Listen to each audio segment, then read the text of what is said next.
Okay, before we get really emotional, I have the absolute honor of calling onto the stage the former President of the Republic of South Africa, the Honorable Thabo Mbeki, to address us.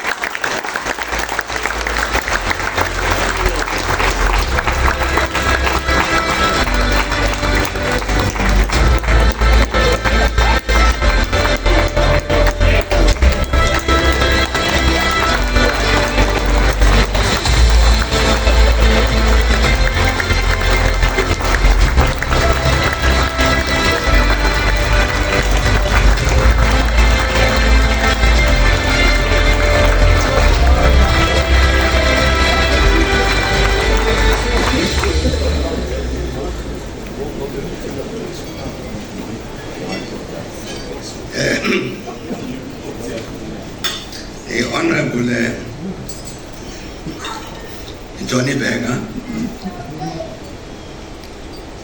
Chief Executive Officer of the South African Hall of Fame, and Honorable Jay White, John Smith, and the rest of the 2007 Rugby World Cup winning Springboks, and distinguished participants at this important induction ceremony. So, friends, ladies and gentlemen, thank you indeed very much for inviting me to participate in this happy event of the induction of the Honorable Jay White and the 2007 Rugby World Cup winning Springboks into our National Hall of Fame. Indeed, I'm very happy to see so many of the faces I was honored to join in France as they defeated England and once more brought the Webb Ellis Cup home. But before I go further, I join others who will speak after me to convey my best wishes to the Springboks during their return to France, hoping that they will repeat what they did in 2007.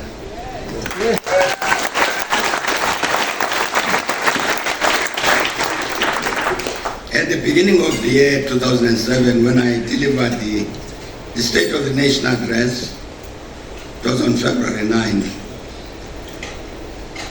I said that the message that our collective experience communicates to all of us is that working together, we can and shall succeed in meeting the common objective we've set ourselves as a nation: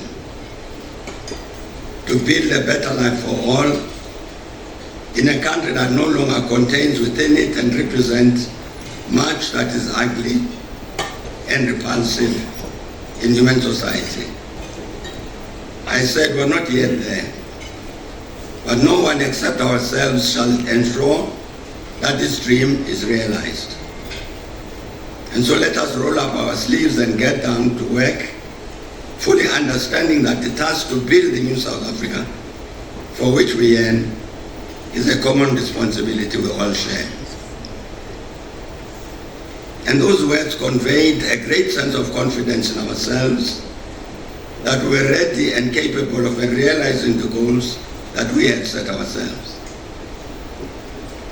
And that national feeling of confidence expressed as the year began encompassed the great hope and conviction that later in the year, the Springboks would win the Rugby World Cup. And that was 16 years ago. It is therefore possible that, quite understandably, some in our country will today think that when we said we can and shall succeed in meeting the common objectives we set ourselves as a nation, that we're speaking of a season of hope because we had the space to dangle before the people a politician's fool's paradise. Only last month, the Chief Executive Officer of the Institute of Race Relations, Mr. John Andres, spoke in the United States and said the following, among others: He said, understanding how we as South Africans got here and where we might be going next requires looking back at South Africa's history. And he said the period since the 1994 transition can be divided into two ages. The first lasted from about 1994 to 2007. And the second age started around 2008, and we're now at the tail end of it. And the two ages reveal themselves clearly in the South African development indicators. And he said South Africa's first age from 1994 to 2007 was marked by considerable progress across a range of indicators. And by contrast, from the period 2008 to 2022, everything has gone down. It was exactly because of the 2007 reality that Mr. Anders has spoken about that it was possible to speak as I did during the year 2007 when the Springboks responded to the national prayer and brought the Webb Ellis Cup back home. As you would expect, the official 2007-2008 yearbook also reported on the victory of the Springboks, saying, in September 2007, in the first match of the 2007 Rugby World Cup, South Africa beat Samoa 59-7.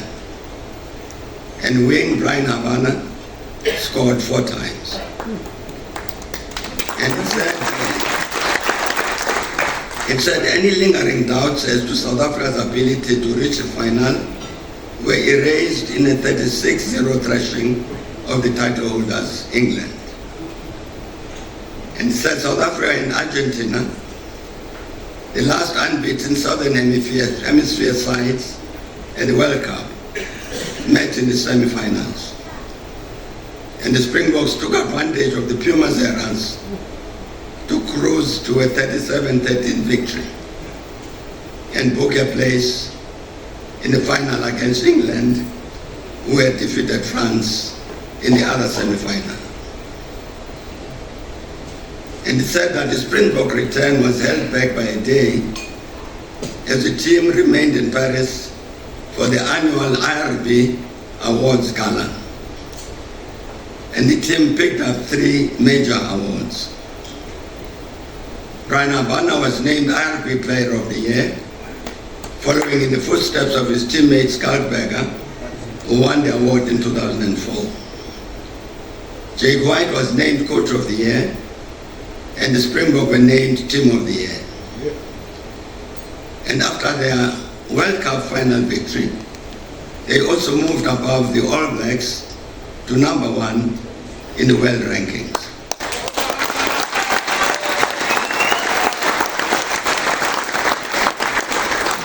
It therefore came as no surprise that our country erupted in celebrations after that great victory in Paris. And one newspaper reported that pride and politics mixed on Sunday as South Africans celebrated a Rugby World Cup final win over England. Festivities reminiscent of the team's previous World Cup victory in 1995 continued through the night as South Africans packed fan parks and restaurants and filled the streets with honking cars draped with the national flag.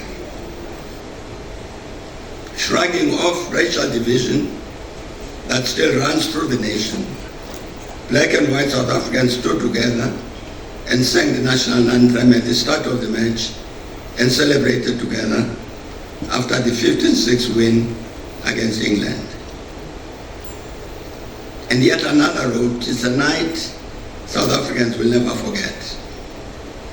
And what a night it was as the Springboks walked away winners of the 2007 Rugby World Cup. South Africa erupted in celebration A nation, despite all its differences, united by sport. It was last night, that was Saturday, says the writer, that I learned how sport can unite people, despite which political party we vote for. Anticipation grew as we waited for the match to start, and Captain John Smith's famous words, "Tonight we conquer," echoed through. It was a unique sight, one as we South Africans seldom see. From that moment, it was non-stop partying and dancing. And as the night's partying came to a close for those of us who had worked the following day, I remembered how emotional the Springboks were when singing our national anthem. As the tears welled up in the corner of J.P. Peterson's eyes, I thought to myself, how true. The time is definitely now. Bring it home, boys. You deserve it. I'm certain that the telling of the story of joy among millions of our people causes the tears to well in many eyes, even today. And there were 3 special spectators who also joined the celebration before we left Paris. These were Mr. Skhumbuzo Oliphant, a former black rugby player from the Eastern Cape, we had invited to join us at the Paris Cup final. The other was the Argentine ambassador in Pretoria, Carlos Sassale Di Cersano, whom we also invited to the Cup final. And the third was the ambassador of Palestine, Mr. Ali Halime. We were convinced that except for the discriminatory order of the day, Skhumbuzo Oliphant would have won the jersey, the Springbok jersey. It was to salute him that we asked him to join us to watch the Paris Cup final. And I'm certain that many of us here this evening will recall the very moving sight when many among the Puma, the Argentinian players, broke down and cried after we defeated them in the semi-final. Ambassador Carlos Sassale of Argentina was pleased to accept our offer to travel with us to Paris, as he was keen to console his countrymen. But for me, one of the unforgettable moments of the day, on the day the Springboks won the 2007 Rugby World Cup, occurred as we stood in the ceremonial line at the end of the match to shake hands with the players. When the outstanding English fly-half, Johnny Wilkinson, came up to me, he did not merely shake hands and pass on. Rather, he spent a few seconds with me and said, "Mr. President, the Springboks deserve to win. They have played us. You must be proud that they are true world champions."